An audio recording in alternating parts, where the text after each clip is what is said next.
All right, so today I'm going to be talking about the history and representation of witches through art from the 18th century to modern day. Modern day self-identified witches are changing the current art scene by bringing power, natural metaphors, and poetry into physical manifestations of beauty and artistic composition. For centuries, the term witch has been used with negative connotation, turning Wiccan culture into a taboo. This was mainly because of the Reformation during the 1690s that added a new madness that included rushing a person accused of witchcraft to being hung. Feminists also refer to the Salem witch trials and oppression of witches and their culture to express the continuation of women living within the patriarchy for centuries with little social change. This portrays ugly women as hags and that they're a threat to society or especially men. It's also a root of negative stereotypes. For centuries, witches were an example of suppression of female power, the female body, and mistreatment of women as a whole. The word carried so much baggage that it was centuries before these misconceptions slowly started to diminish.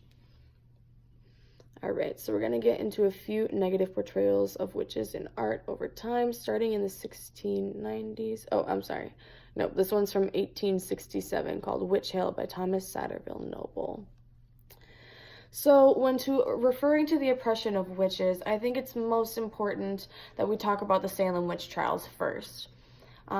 This is a classic depiction, the Witch Hill, of a pagan witch being brought to her own execution.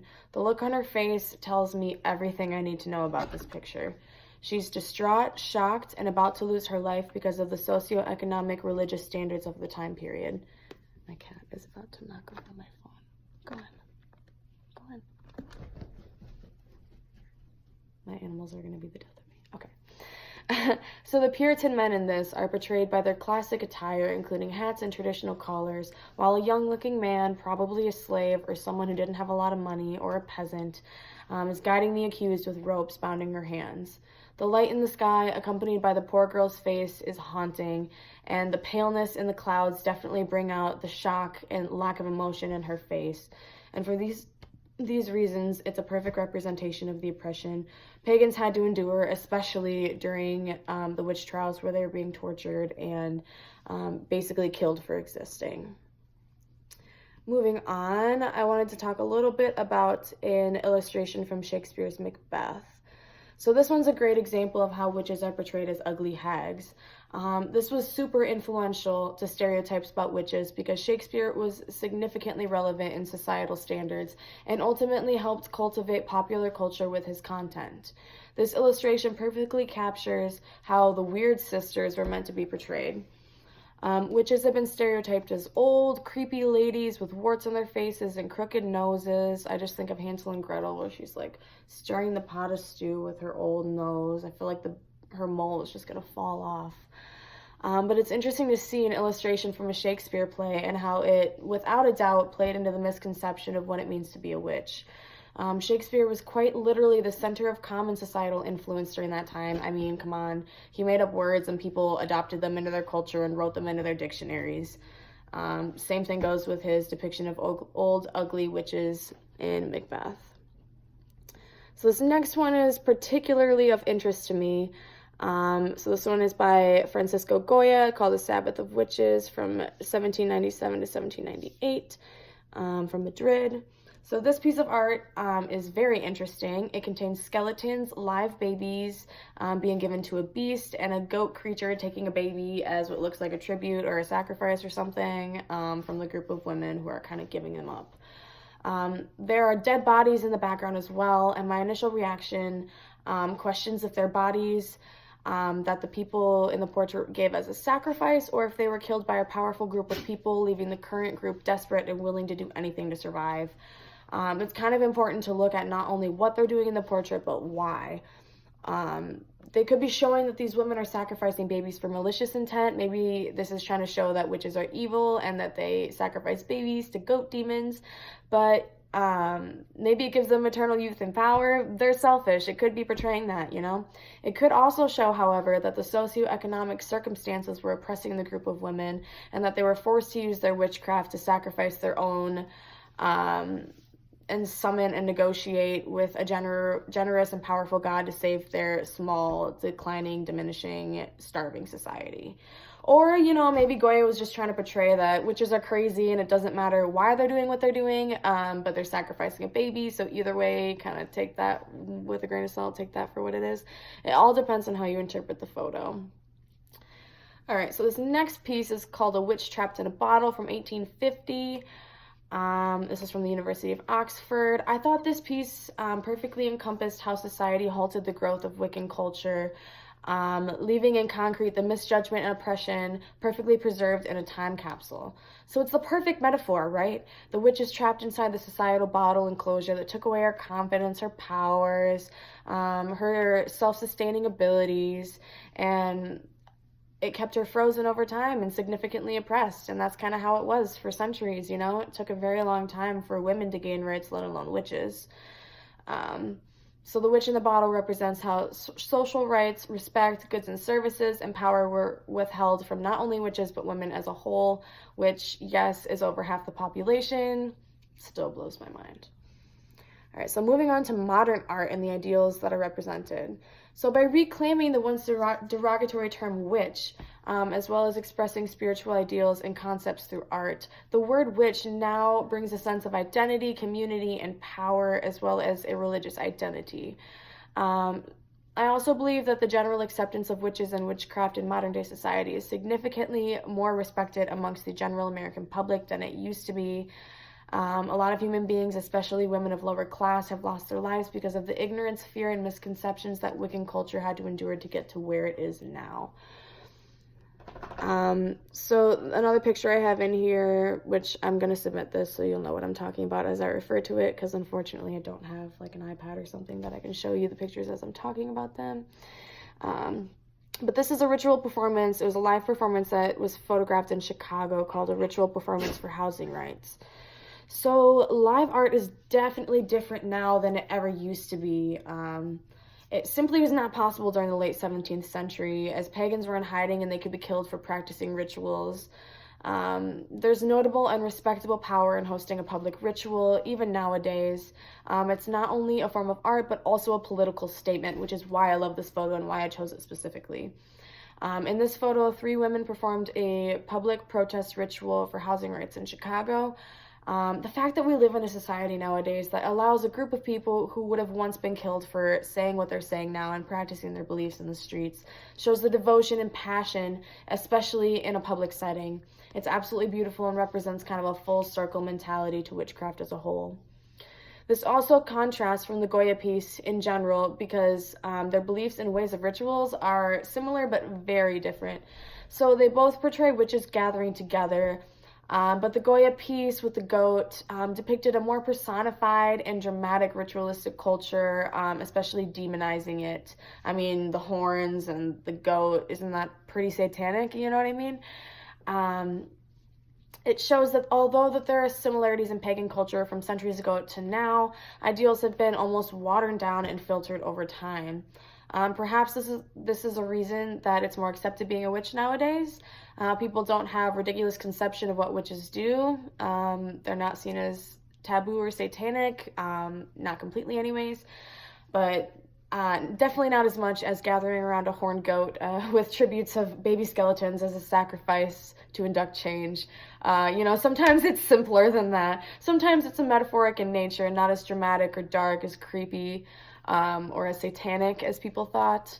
Intentions are definitely the most important and significant part of ritualistic culture, and the women in this photograph in Chicago are setting very positive intentions through their public ritual for improved housing rights in their city. That's very powerful. It doesn't have to be satanic. You don't have to sacrifice a baby to a goat. Sometimes you can just get together with your witch friends and, say your spell and hope for the best. All right, so this next one is by Amy Bennett. This one was done this year in 2019, oil on canvas, called Witch. So I really think this is interesting. So this is very contrasting in setting to the last piece. It's also a great example of a modern 2019, 2020 witch. So this scene looks a little bit basic and lonely. It's kind of like a one-bedroom studio-looking apartment. However, the power is in the shadows. The power is within the minimalism, the tidy space with a single companion. It's her cat, like it's just her cat, and the space that they share. I think the scene is painted to portray how even though life may be simple, repetitive, boring, the same thing every day, that one can bring power to their home space and peace in their lives by finding the beauty in minimalism and contentment and solidarity through witchcraft. It's not as satanic and spooky as people once made it out to be. It's just a way of setting out your intentions and being content with where you are. This is definitely a feminist empowerment at its core. I mean, being content with oneself and their surroundings is one of the most fundamental parts of finding peace and being happy as an individual, but especially as a woman, not to mention as a witch in an oppressive society. So these are a few representations of modern Wiccan art culture in first world countries. So though witchcraft in the Americas is generally more accepted nowadays than versus the Salem witch trials and the centuries surrounding it when witches were still oppressed, it's not to say contemporary witchcraft is accepted without a doubt. I mean, they still get criticism. So the following quote is by Tom Jeffries in an article I found about the revitalization of witches on freeze.com, and it reflects problematic circumstances that modern-day practicing witches still have to face with today. Quote, witches find themselves at the center of an anti-feminist countercurrent too. In the Middle Ages, those accused of witchcraft were mostly poor peasant women. Those accusing them were wealthy and powerful. This is consistent with the paranoid conspiracy theories embraced by white supremacists. For example, Donald Trump has tweeted witch hunt over 110 times between May 2017 and August 2018. So that's something I wanted to touch on. Something else I wanted to talk about in this presentation is the fact that modern witchcraft is not treated and represented the same everywhere in the world. Though white supremacist culture may continue to oppress witchcraft in first world countries, it does not compare to how witches are viewed in less developed countries, not to mention women of color in particular. Previously, when I referred to modern society, I was mostly talking about the society that we as Americans are most familiar with, one that includes freedom of speech, capitalism, basic rights, the social norms of our current surroundings. So I wanted to touch on the fact that witchcraft is more accepted significantly in more advanced and privileged parts of the world, such as first world countries in the USA. But there are modern witch hunts that have reportedly been on the rise in Nigeria, which is where this next piece of art, a film called Hello Rain, is set to take place. Poverty, urbanization, and the collapse of traditional communities contribute to witch hunts in Nigeria, as well as Christian preachers like Helen Ukpabio. Women who practice witchcraft are at an extreme risk in these countries. Years of violent riots in Nigeria left homes, churches, and religious buildings in ashes, and hundreds of people were killed in Muslim-Christian clashes that targeted the everyday individual, especially Nigerian women, especially Nigerian witches. In a modern contemporary film called Hello Rain, feminist-based Nigerian witchcraft is dramatically and uniquely portrayed by striking and vibrant colors, colorful scenes that express a beautiful combination of modern fashion with traditional roots. Oh, it's so good. I have the link in there for the trailer. I haven't seen the whole film, but I've read a lot about it. There's also a book called Hello Moto, and that's by the same author that I'm about to quote here. But basically, in this contemporary film called Hello Rain, Rain's witchcraft was intended, as the author Nnedi Okorafor says, to cure the deep-seated culture of corruption by giving people hope and a sense of patriotism. So the visual representation of the film, and especially in the trailer alone, are so avant-garde. They convey extreme confidence and power expelled by the women. I think it's all the colors and the scenes that they had of like the fruit and all of the greens contrasting with bright yellows and vibrant blues, especially against their dark skin tones. Oh, it's so good. It's so beautiful to watch. It just pleases my eyes. There's nothing mild about Hello Rain, from the severe silhouettes with pointed shoulders and cinched waists to the colored lashes that draw attention to their facial expressions of the characters, and the film expresses feminist individualism through witchcraft despite the oppression and chaos going on during the time period. So a quote by Wangari Maathai, which is a Kenyan environmental activist, says, quote, African women in general need to know that it is okay for them to be the way they are, to see the way that they are as strength, and to be liberated from fear and from silence. Another quote from the film is by Rain herself, and she says, quote, "I am beast. I am lovely. I was born beautiful," end quote. So I wanted to end on this quote from the main character in this film to call attention to how much power it gives Rain when she calls herself the beast. Oh my lord. Being a woman does not have to be pretty. It does not have to be dainty. It does not have to be gentle. It doesn't have to be nice. You know, sometimes it's sassy. There are consistent roadblocks that being a woman has to deal with. Mainly of men and societal standards and expectations that often dictate how women live their lives.